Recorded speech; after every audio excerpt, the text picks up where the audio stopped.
Welcome back to Hot Air with me, Joshua Robert.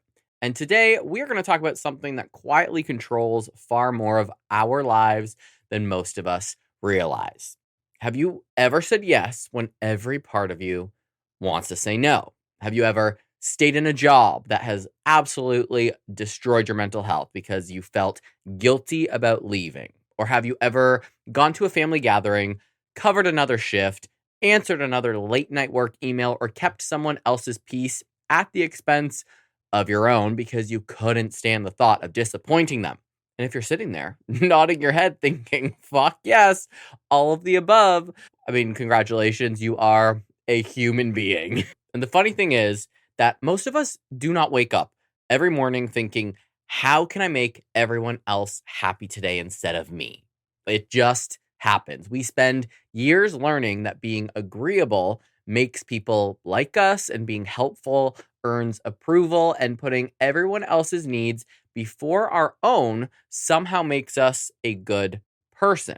But at what point does being kind become abandoning yourself? And why do we feel guilty for choosing our own mental health?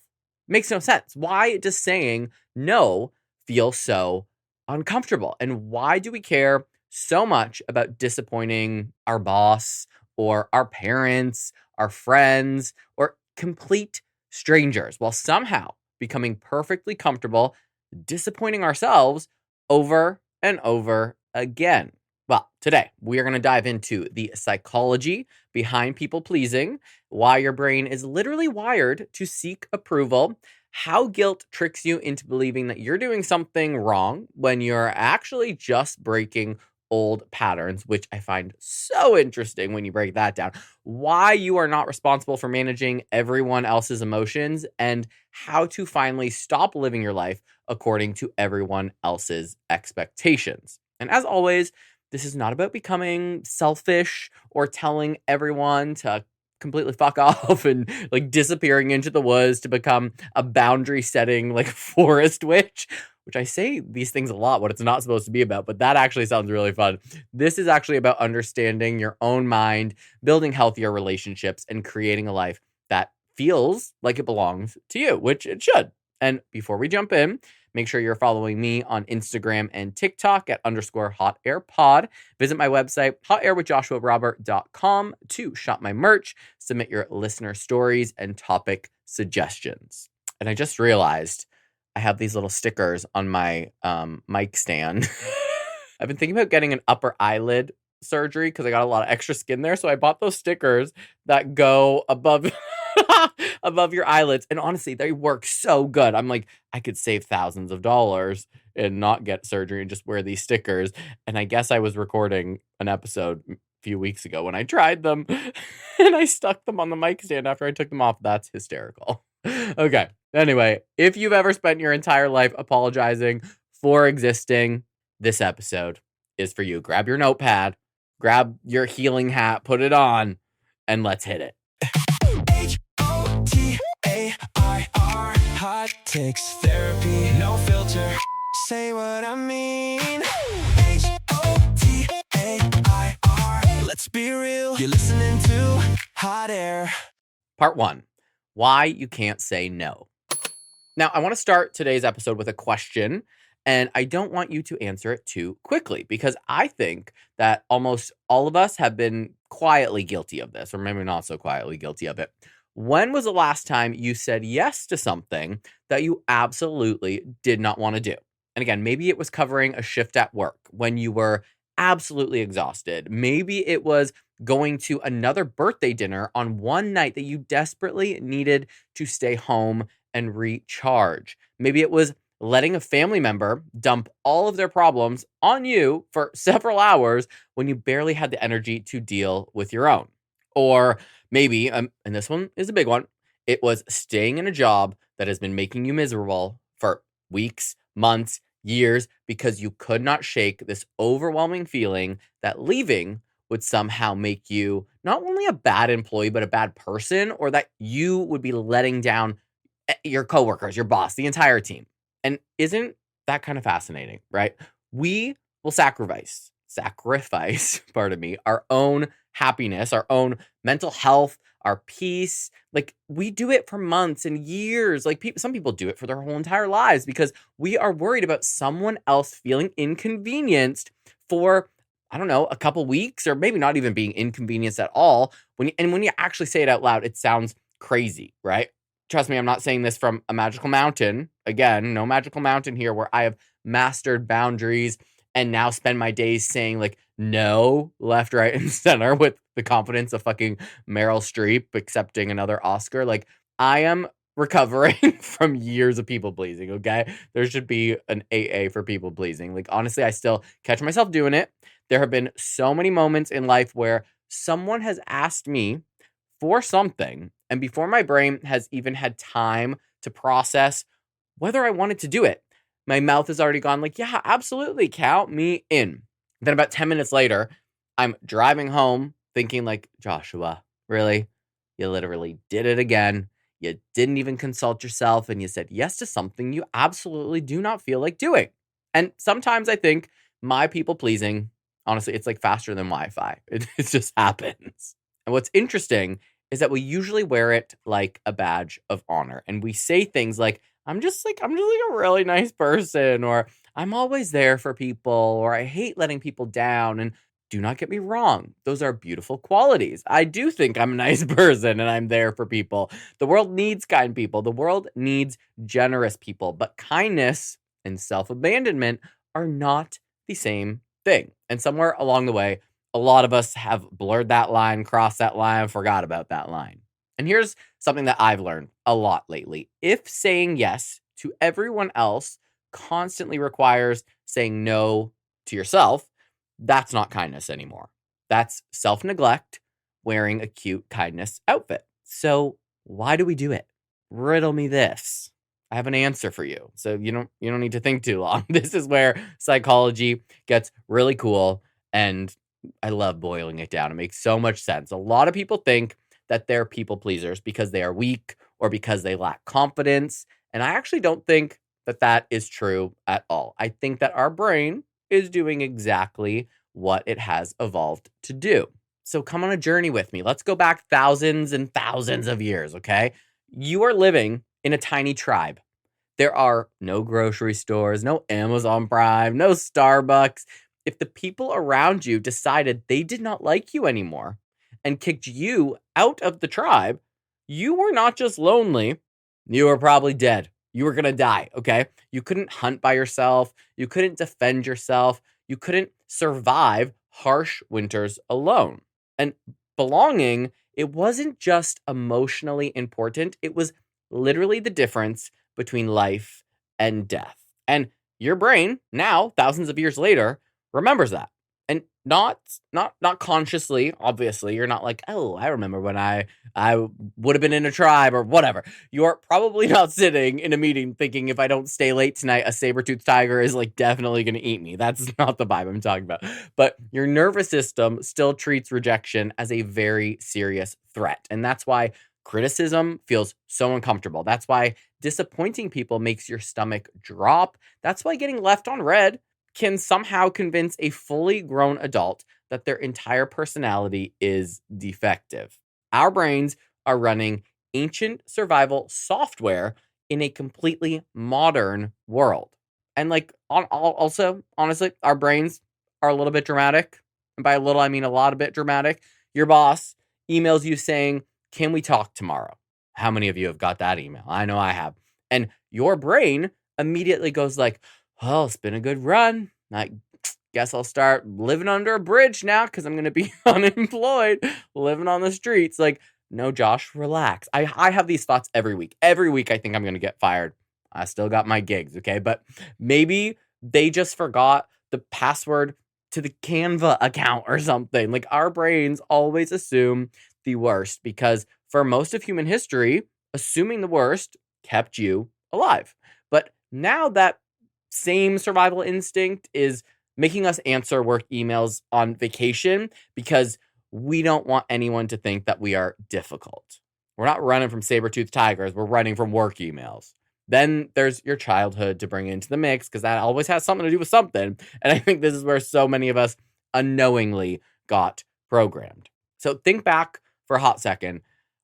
Were you the easy kid, the responsible one, the one that teachers love because you never caused trouble? Did adults constantly tell you like how mature you were? Did you become the child who solved everyone else's problems because you learned that very early on being helpful earned praise? And I hate when people are like, "Oh, you're so mature for your age." So fucking 8-year-old, let the 8-year-old be an 8-year-old. Like I laugh about those things because I obviously used to love hearing like Josh is so easy. Josh is like so funny and he never complains and he's so creative and helpful. Like who doesn't love hearing that? But looking back, I'm like maybe somebody should have like checked on Joshua and been like, "Are you being a child and enjoying yourself?"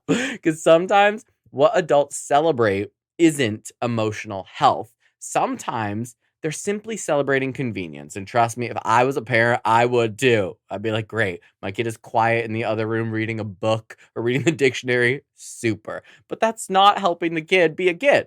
If you're the kid who never asks for anything, never pushes back, never expresses anger, never creates conflict, adults often describe you as wonderful. Meanwhile, you've quietly learned a very dangerous lesson is that people love me most when I do not have needs. Like, think about that. Okay. That lesson follows people into adulthood all the time. Now, you're 35 years old apologizing because someone else bumped into you. Like, bitch, get out the way. Okay. You're saying sorry to a chair after you stubbed your toe on it. Like, chair, get out of the way. And like, I'm laughing, and some of you might be laughing, but you've done it, and I've done it, and that's why it's funny. We all have. And because I'm Canadian, I genuinely think that some Canadians are born apologizing. And again, as one myself, I feel qualified enough to say that. Like, we say sorry a lot. I've been in America long enough to say sorry a little bit less, but like, it's a lot, okay? The problem is, though, after years of living this way, approval slowly becomes part of your identity. You stop asking yourself, what do I want? And you start asking, what will make everyone else happy? And you become so good at anticipating other people's needs that you lose complete touch with your own. Then someone asks you like a very simple question, like, where do you want to go for dinner? Like when people used to ask me that, like I still freak out sometimes, but I'm like, I don't know. And your honest answer is, I don't know. Not because you don't like food, but because you spent years practicing everyone else's preferences instead of your own. So you actually don't know just because you haven't made a decision for yourself in a long ass time. And that's the scary thing about people pleasing. It doesn't just exhaust you, it disconnects you from yourself. So, before we move on, because there's a lot to get through today, a lot of good stuff, I want to leave you with a challenge. I don't want you to start saying no to everyone tomorrow. That's not realistic. And you'd probably have a panic attack halfway through the day. But instead, I want you to become aware. So every time someone asks you something this week, take a quick pause before you answer. Even if it's only for 3 seconds, in those 3 seconds, ask yourself, if I knew this person would not be disappointed, what would I actually want to say? Just like consult yourself for a hot sec. It doesn't need to be that deep. Maybe you do it once a day. Maybe it's not every question someone asks you. That's a lot. But maybe once a day, just ask, what would you actually want? And don't worry about whether you say yes or no yet. Like, let's not get there. That's coming later in the episode. But right now, I just want you to meet the version of yourself that's been buried underneath years of like obligation. Okay. Because I have a feeling that they're still in there somewhere being like, please let me do what I want to do. They've just been so busy keeping everyone else happy that they have not had much of a chance to speak up. Part 2. Guilt isn't proof that you're doing something wrong. Let's talk about guilt for a minute, shall we? I think guilt is or has one of the best publicists in history. Maybe it is the best publicist. Like, seriously, we've somehow been convinced that if we feel guilty about something, it automatically means we've made the wrong decision. And sometimes that is correct. But I don't know who blanket statement this, but I'd like to have a word with them, okay? Listen to me. Guilt doesn't always mean you're doing something bad unless you're cheating on your partner and they told you that was a no-no. Like, that's a no-no, right? I think about how often we say things like, I just feel so guilty, almost as if that's the end of the conversation, as if guilt itself is evidence enough. And we don't stop to ask why we feel guilty. We don't question whether the guilt actually belongs there. We just assume, well, if I feel bad, I must be bad or have done something bad. And that is not a very safe way to live because feelings are real, but they aren't always accurate. And I've said it before, your feelings are not always facts. Like I can feel anxious before getting on an airplane. That does not mean the plane is going to crash. I can feel insecure walking into a room full of strangers, but that doesn't mean that everyone's going to hate me. And I can absolutely feel guilty for choosing myself, even when choosing myself is the right thing to do. I'll give you an example of that. Okay. I think a lot of people can probably relate to this. Let's say you've been working somewhere for 3 years and you have been loyal, you have worked overtime, you've answered all the emails after hours, you have skipped out on your vacations, you've covered shifts, you've bent over backwards because you wanted to be a good employee. But now your mental health is in the gutter. It's on the fritz, it's on the back burner, and you dread Sunday evenings because you know, well, Monday's coming, okay? You can't sleep, you're anxious all the time, you don't feel like yourself anymore. Then another opportunity comes, and maybe out of nowhere, and you realize you need to leave your current gig for your own well being. And what happens? Do you get excited? Like, usually not. Most people immediately start thinking about everyone else. They think that their boss is going to be so stressed out if they leave. They think, who's going to take over my workload? Or they're going to think that their boss is going to think that they're ungrateful, or they're going to feel terrible leaving them like this. What do you mean, like this? And notice what's missing from those statements, from that conversation that you're having with yourself.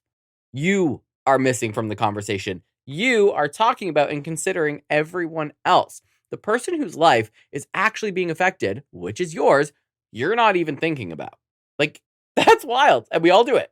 You've reached the point where your own mental health is screaming for help, and somehow your first instinct is to still worry about whether your resignation is going to inconvenience like your manager or your coworkers or your team.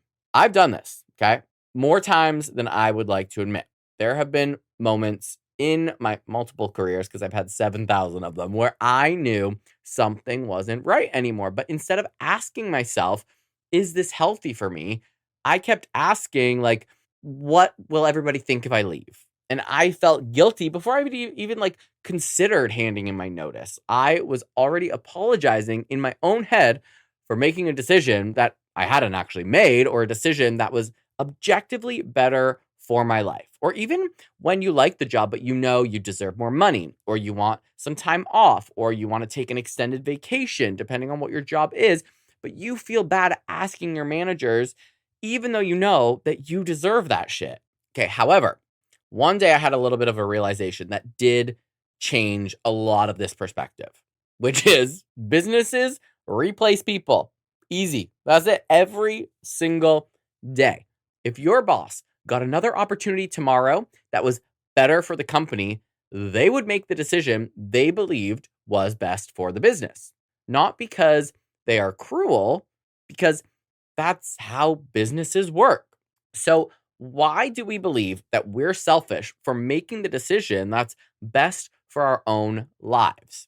And I'm not saying that all employers are evil. Like, I've had a lot of incredible coworkers and managers and bosses. I've worked with wonderful people. I've also worked with some terrible people. But I think sometimes we accidentally confuse loyalty with self sacrifice. Those are not the same thing. Loyalty is simply showing up and working hard and treating people with respect and honoring your commitments. That is loyalty.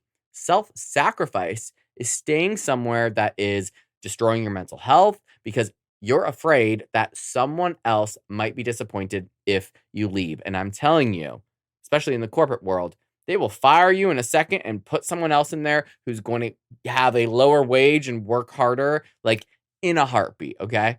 And sometimes they might be sad that you're going to leave, but they're going to find someone to replace you in 12 seconds and forget you even existed. That's the reality of the world that we live in. Now, I also think we need to distinguish between two completely different kinds of guilt because these get mixed together constantly.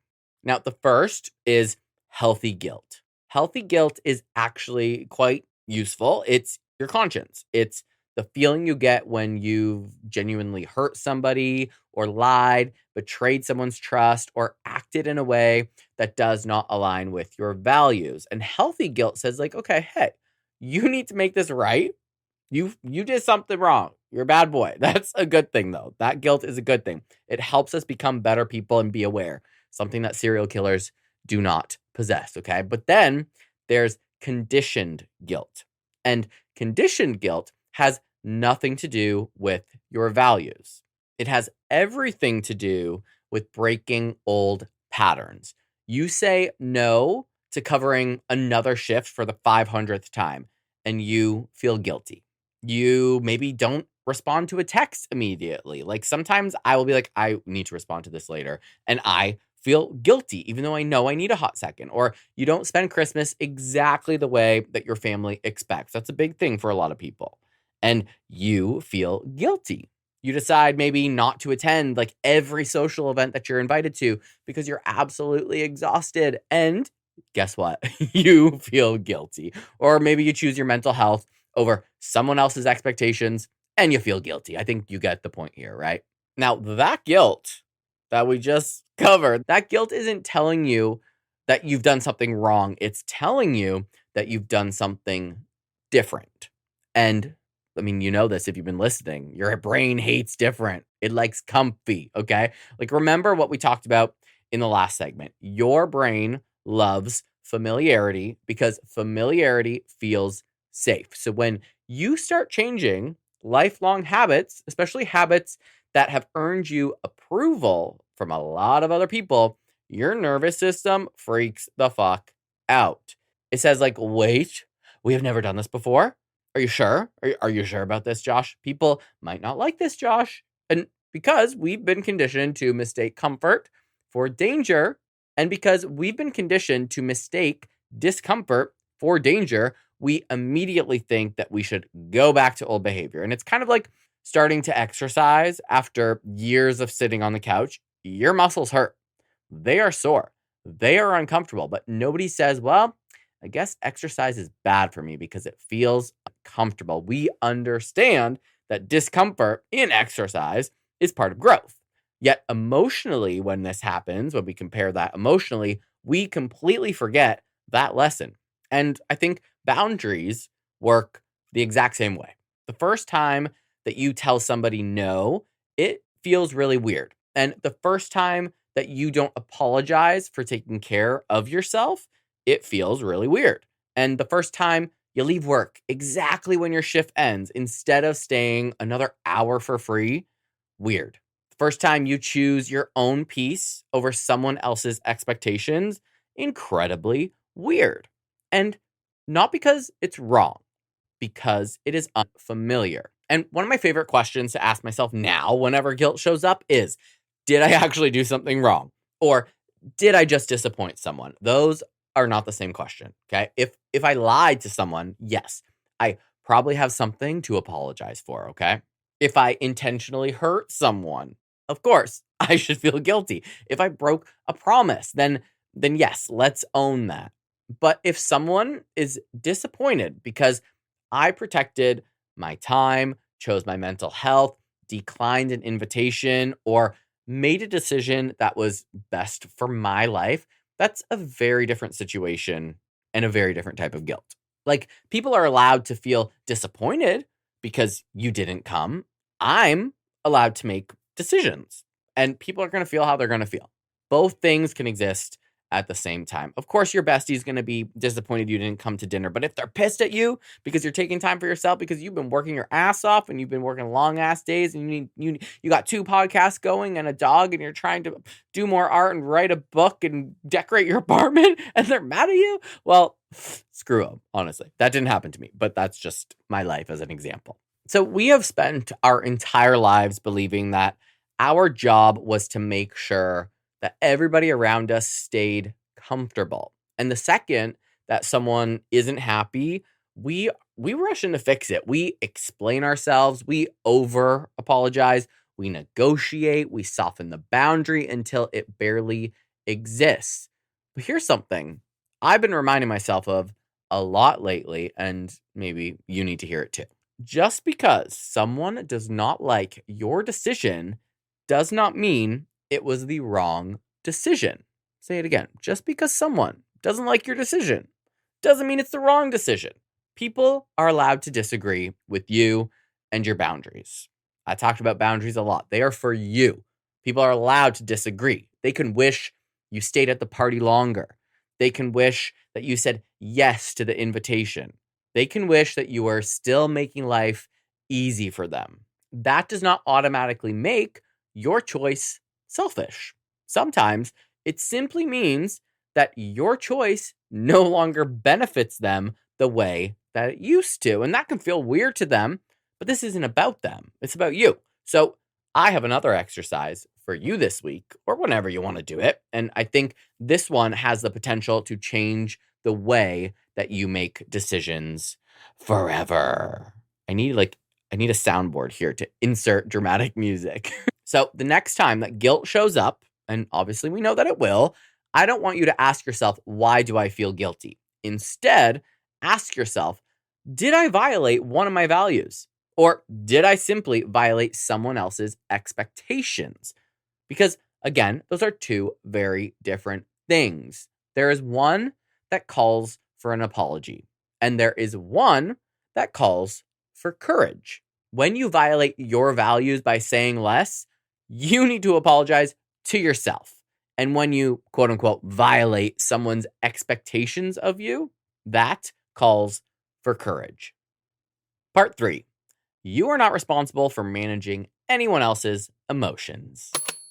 Now, I think this next idea has changed my life more than almost anything else that I have learned in therapy. And a lot of this stuff in this episode, I still remind myself of all the time because it doesn't come naturally to any of us. But you are not responsible for managing other people's emotions. And I'm sure some of you just clenched, whether it's your jaw or your booty hole, some of you clenched a little, because if you're anything like me, your immediate reaction is like, well, isn't that kind of selfish? But see, that's exactly the problem. Okay, somewhere along the way, a lot of us were taught that being a good person meant making sure that everyone around us stayed happy, they stayed comfy, and emotionally they were okay.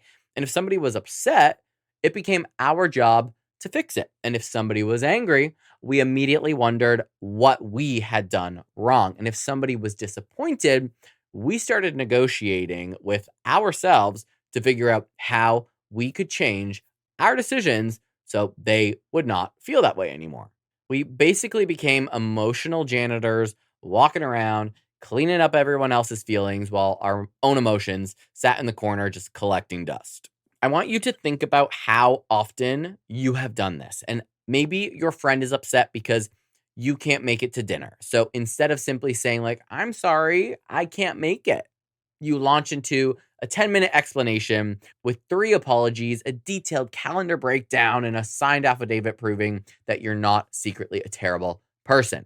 Or maybe your parents don't love whatever decision it is that you made. And suddenly you're trying to convince them it's the right choice instead of simply making peace with the fact that they don't have to agree with you. Or maybe your boss asks if you can work this weekend and you've already made plans, but instead of saying, I'm unavailable, you somehow end up canceling your plans because you couldn't stand the thought of your boss sounding disappointed on the phone. Like, it's amazing how quickly we rearrange our own lives just to avoid someone else's temporary discomfort.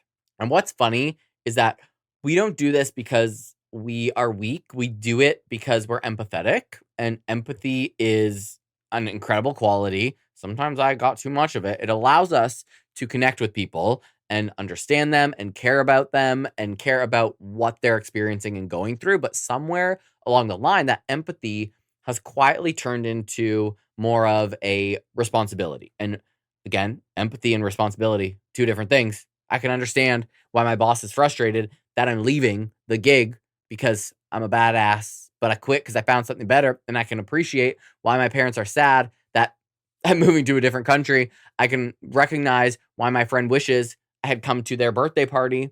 That's empathy. But the second I start believing it is my responsibility to remove those feelings from them, I have crossed into a territory that was never mine to begin with. I am not responsible for their feelings. And I heard somebody explain this once in a way that sort of rewired the way that my brain was processing this. So they said that your job is to deliver information honestly and respectfully. What somebody does with that information belongs to them. If I tell someone I cannot attend an event because I need a night to myself, I've done my job. If they are disappointed, that is okay. They are allowed to be disappointed. They're allowed to wish that I would have said yes. They're allowed to have feelings. Adults are supposed to have feelings. The problem is that people pleasers think that every uncomfortable emotion that is happening within a 50-foot radius has somehow become their personal responsibility. So we walk around collecting emotional debt that has never belonged to us in the first place. And a lot of stuff lately that I've been talking about, social media comes into it. And I feel like it makes it worse because we become obsessed with making sure that everyone understands us, that somebody disagrees with you online and suddenly you're writing like a 12 paragraph response in the comment section to prove that you're still a good person. I did this the other day. Somebody misunderstands your intentions and you spend hours replaying the conversation in your head thinking of like better ways you could have explained yourself. And can I save you a tremendous amount of energy? Not everyone is going to understand you. Not everyone is going to agree with you. And if there's really that many trolls in the comment section, they're moved on to trolling other people. But here's the one that's hardest for people pleasers. Okay. Not everyone is going to like you. I know that's horrifying. Okay. Somebody call the authorities. Okay. If your goal is to go through life making sure that every single person approves of every decision you make, people on social media, your boss, your friends, your family, you're signing up for a game you literally could not win. And I realized that a really long time ago that not everyone's going to like me. And that lifted a lot of weight off my shoulders. And I've noticed this in my own life a lot, especially when I've made career decisions. There have been times where I've wanted to pursue something that excited me or step away from something that no longer felt aligned. And instead of feeling excited, I immediately started worrying about everyone else's reaction. Would these people be angry? What would my boss think? Would they think I wasn't grateful? Would they be stressed? Like, notice how quickly my own dreams completely disappear from the conversation. And suddenly I was asking whether this decision was right for my future. I was asking whether everyone else would be emotionally comfortable with it. Like that's a miserable way to make life decisions because if your happiness is dependent on everyone else approving of your choices, then your happiness will always belong to everyone else. And one of the hardest things I have probably ever learned is that disappointment is not an emergency. Okay. I think people need to try and digest that. Disappointment isn't an emergency. When someone is disappointed, nothing has gone wrong, right? Nobody needs CPR for disappointment. The earth has not stopped spinning. A human being is simply experiencing an emotion. And believe it or not, they're probably more capable of handling that emotion than you've given them the credit for. Every time that you rush to rescue these people from disappointment, you're accidentally sending yourself the message that discomfort must always be avoided. Let them be disappointed, okay? That's not how emotionally healthy adults live when you're rushing in to fix that disappointment. Emotionally healthy adults allow themselves to feel disappointed, allow others to feel disappointed, and then process it and move on. They don't require everyone else to reorganize their lives to prevent them from ever feeling uncomfortable. So, not surprisingly, I have another thing for you to practice this week. So, the next time someone reacts negatively to one of your decisions, pause before you explain, before you defend, or apologize. Instead, ask yourself, is this my emotion, or am I trying to carry their disappointment? You might be surprised how often you are picking up that emotional baggage that is theirs and does not belong to you. You can be compassionate without becoming responsible, and you can love people without living for them. And you can care deeply about someone's feelings while still making the decision that was best for your own life. And those things are not selfish, they are called boundaries. And contrary to what your people pleasing brain has been telling you for 7,000 years, boundaries do not push healthy people away. They simply reveal who is benefiting from you not having any boundaries. Take that in for a second. Part 4, stop auditioning for everyone. I want you to ask yourself a question. And again, I do not want you to answer it right away because I think it's one of those questions that sounds very simple until you sit with it. So sit with this, okay? Who are you when nobody needs anything from you? Okay? Seriously, strip away your job, strip away being someone's employee, someone's partner, someone's son or daughter, someone's best friend, someone's therapist, because let's be honest, some of you have accidentally become your friends group, unpaid therapist. Me, I think I'm a therapist because I have a podcast. I'm fucking not. But strip away all of the roles that you play for everyone else, okay? Who's left? What do you enjoy? What excites you? What kind of life do you actually want to live with all of those labels aside? Because I think a lot of us have spent so much time, so much of our lives becoming exactly what everyone else needed us to be that we've lost touch with the person underneath all of it. And I read something recently that really resonated with me, and it said, don't spend your life auditioning for a role you've already been cast in. And I was like, damn, wow, that's exactly what people pleasers do. We spend our entire lives auditioning. We're constantly trying to prove that we're worthy of being loved and respected, appreciated, or included. We auditioned at work by being the employee who never complains. We auditioned in friendships by always being available. We audition in our own families by trying to not rock the boat. We even audition in romantic relationships by pretending that we're okay with things that secretly break our hearts because we're too terrified that if we are like too much or open up or tell the other person to stop, then the other person is going to leave us. And listen, I used to do this until about 2 years ago. And definitely once I started the pod, I stopped doing the people pleasing thing and life shifted. It shifted a fucking lot. A lot of relationships will shift if you stop people pleasing. It's going to feel weird, scary, uncomfortable. There's going to be a lot of friction. But that doesn't mean it's a bad thing because now my life, I love my life. I'm obsessed with my life. I am obsessed with the strong relationships I have.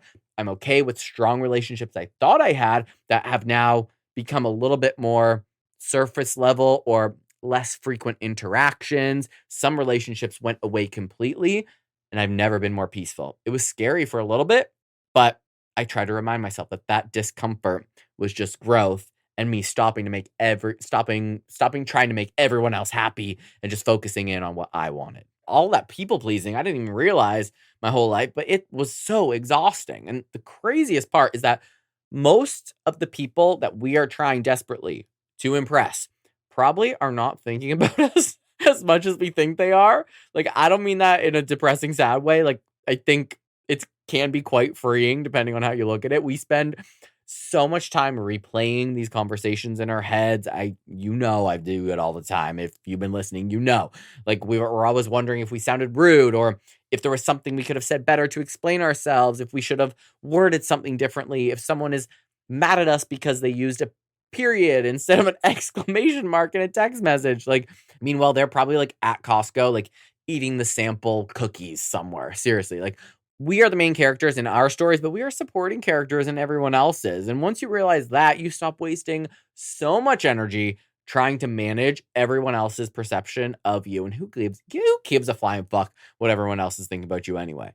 Like again, we're going to bring social media into this because like it has made auditioning even worse because we're exposed to everyone else's opinions, their quick comments, their little jabs, their DMs. Like, it feels like we've been tricked into believing that every decision we make requires this public approval. Like, should I quit my job? We'll put up a little poll. What will people think if I quit my job? Should I move to another city? What will my family say? Should I start a business? What if I fail? Should I post a photo? Is it weird? Like, what should the caption be? Who gives a flying fuck? Is it cringe? We become so afraid of judgment that sometimes we don't even realize we're making decisions based on avoiding criticism online. Instead, we should be pursuing joy.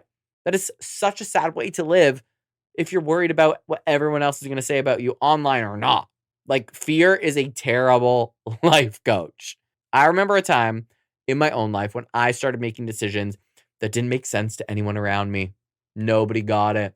Changing careers, pursuing more creative work, building a podcast, like moving into this new apartment that I live in, taking all kinds of trips, like taking risks that didn't come with guaranteed paychecks or traditional career paths. There were definitely people who didn't understand it. Some probably still don't. And for a while, I spent quite a bit of time and energy trying to explain myself. Like, I wanted everyone to understand why I was doing what I was doing, because if they understood, then maybe they would approve and I would feel more comfortable. And eventually I realized something that was like pretty liberating was that I don't actually need unanimous approval to build a life that makes me happy. And that is a weird realization when you've spent years believing your own decisions needed to survive a committee vote from your friends, your family, your coworkers before you were allowed to even make those decisions. I'm having a hard time saying decisions for some reason. Okay, but I have another uncomfortable truth, okay? We're moving on from decisions. Sometimes the people who are most upset by your boundaries are not upset because you've done something wrong. They're upset because your boundaries changed the role that they have assigned to you. If you've always been the reliable one who says yes, they're going to notice when you start saying no.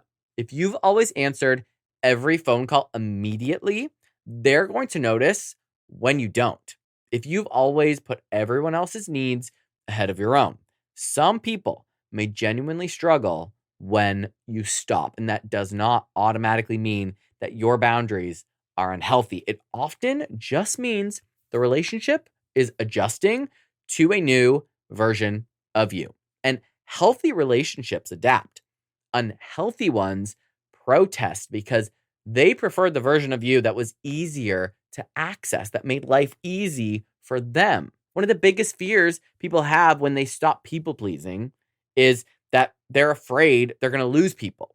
And if I'm being honest with you, sometimes you might. I said it. I did too. But what I've also learned is that if the only version of you someone loves is the version that never has needs or never says no or never disappoints them or never butts heads with them or never has a conflicting opinion or never chooses themselves, they don't actually love the real you. They love the version of you that was most convenient for them. And what is that? Honey, that is selfish. They are selfish. And I know that's hard to hear for some, but it's also very freeing because it allows you to stop measuring the health of a relationship by how comfortable the other motherfucker feels. Okay. The other person feels. I was thinking about someone specific. Pardon me. Healthy relationships make room for both people's needs. They do not require one person to disappear completely so the other can thrive. So I want to leave you with something to think about before we move on to the final segment here. Imagine waking up tomorrow morning and just for one day, nobody expected anything from you. Nobody needed a favor. Nobody needed advice. Nobody needed you to solve a problem or make a decision or carry their emotional baggage. And you had one entire day where your only responsibility was to live it in whatever way felt most authentic to you. And what would you do? Where would you go? Who would you want to spend time with? What would you finally admit that you've been wanting all along? Because I have a suspicion that the answer to those questions isn't random. It's a glimpse of the life that you've probably quietly been trying to build underneath all of the expectations that you have spent years carrying for everyone else. And maybe It's time to stop auditioning for a role you were never meant to play and start becoming the person that you've been all along. Part 5. Your life is yours. Start living it. Do it. Start living it, okay? I want to end today's episode with something that, again, might sound a little heavy, but honestly, I think about it all the time. I guess maybe I don't need to say I think about it all the time because everything I talk about on here, I think about it all the time. That's why I'm talking about it. But imagine you're 85 years old. You have lived an entire life. You're sitting on your porch somewhere, hopefully with a cocktail in your hand because like you've earned it. You're looking back over everything that you've done. What do you actually regret? What do you think you'll actually regret? Do you really think you're going to sit there and say like, God, I really wished I answered more emails at 5 p.m. or like, I can't believe I only worked 45 hours a week instead of 60. Or like maybe I should have gone to Susan's baby shower even though I didn't know Susan and spent the whole afternoon pretending to enjoy a diaper cake. Like, no, none of us are going to think about that. And yet, that's exactly how so many of us are living. We make huge life decisions based on avoiding tiny moments of discomfort instead of creating a life we'll actually be proud to look back on. One of the most famous studies on regret came from a palliative care nurse named Bronnie Ware, who spent years caring for people at the end of their lives. And she noticed the same regrets coming up over and over again, regardless of age, career, or background. And do you know what the number one regret was? I wish I'd had the courage to live a life true to myself, not the life that others expected of me. Nobody wished that they had made more people happy. Nobody was wishing that they'd made themselves more available or that they'd sacrificed more of themselves. The biggest regret was realizing that they had spent too much of their lives trying to meet everyone else's expectations while quietly ignoring their own. And like, honestly, rereading that like makes me emotional. Like it kind of wrecks me. And especially the first time I read it, because I realized how easy it is to drift into that kind of life without ever making a conscious decision to drift into that life. Nobody wakes up in the morning and is like, you know what? I think I'm going to spend the next 30 years ignoring my own needs. It just happens slowly and it is natural. It happens to all of us. Like one yes becomes another, one compromise becomes a habit. You stay in the relationship a little longer. You stay in the job another year. You keep saying you're going to travel someday, like, or you're going to start the business one day. You're going to move someday, have the difficult conversation someday, prioritize yourself someday. Like before you know it, someday has quietly turned into 10 years, 20 years, 30 years, and that someday has come and gone. You don't have any more some days to do that shit. We have got to stop treating our own happiness like it's a reward that we're going to earn after we've made everyone else comfortable. Like how many times have you told yourself, once this project is finished, ... or once my boss is less stressed, then ... once my parents understand, maybe I will do. Once my kids are older, I can start doing. Once everything settles down, then maybe I will. Then after all that, what? You're going to finally do the thing that you actually wanted to do all along? Can I lovingly ruin that fucking fantasy for you? Life never settles down, okay? Ever. There isn't some magical Tuesday where the universe sends you an email saying, congratulations. Everyone's happy now. You're not going to be stressed out anymore. You've settled into your new schedule, or you have some free time. You're officially allowed to start living your life. That doesn't happen.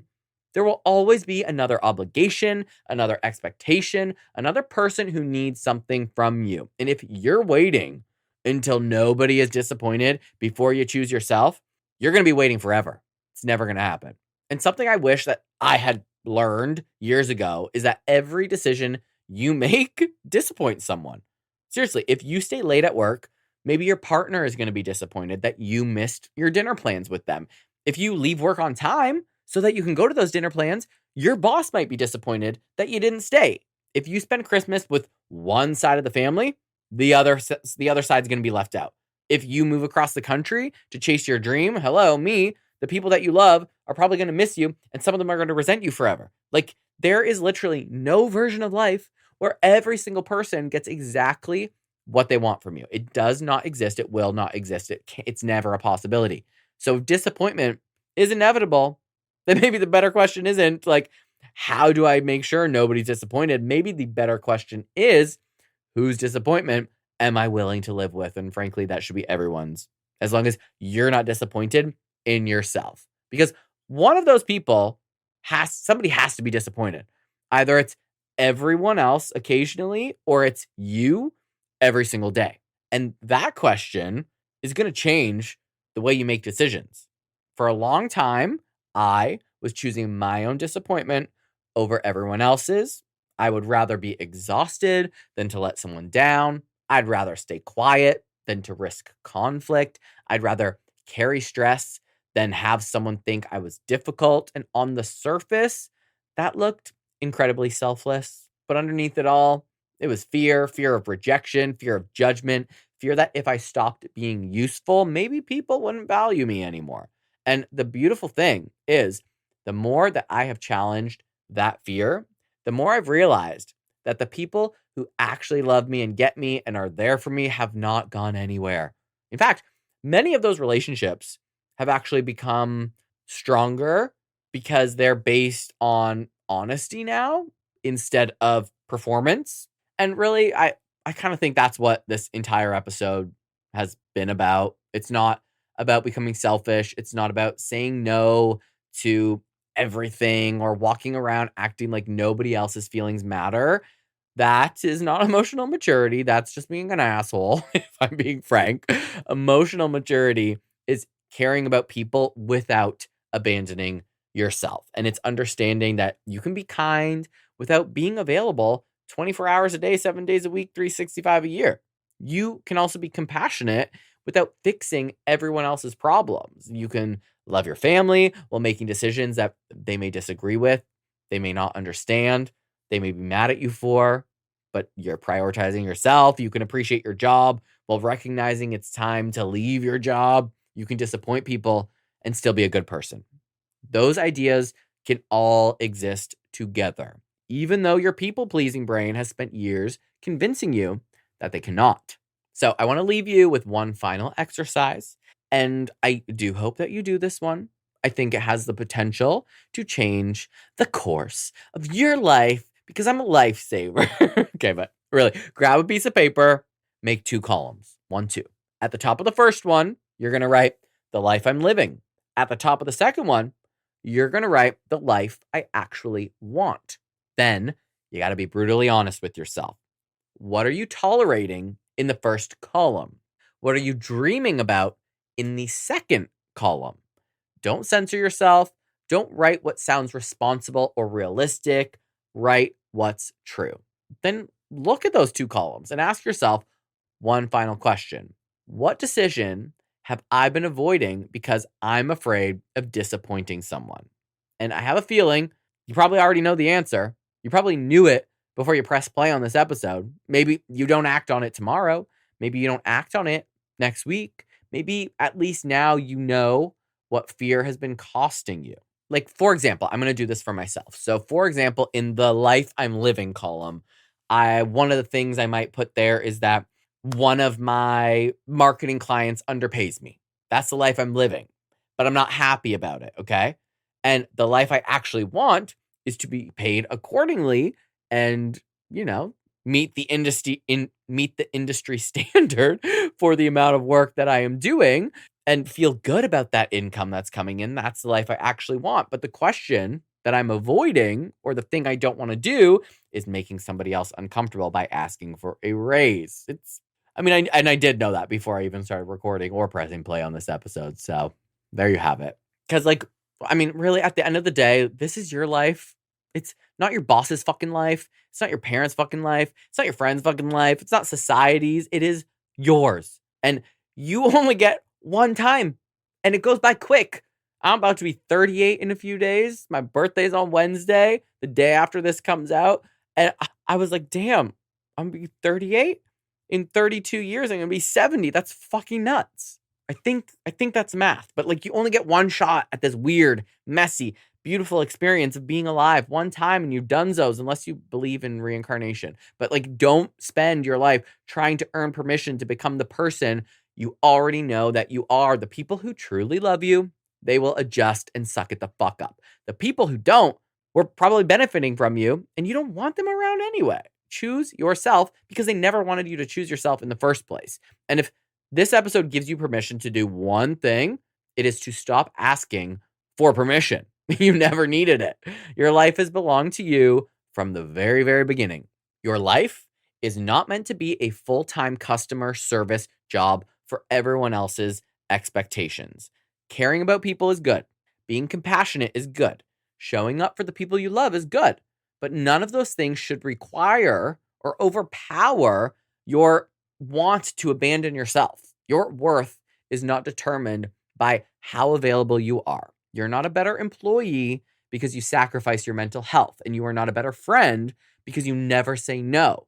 And you're not a better son or daughter or partner or sibling because you spend your entire life making sure that everyone else is comfortable while quietly becoming absolutely miserable yourself. Again, the truth is, people can be disappointed. They're allowed to do that. They're allowed to disagree with your choices. They're allowed to wish you had made a different decision. And none of that automatically means you have done something wrong.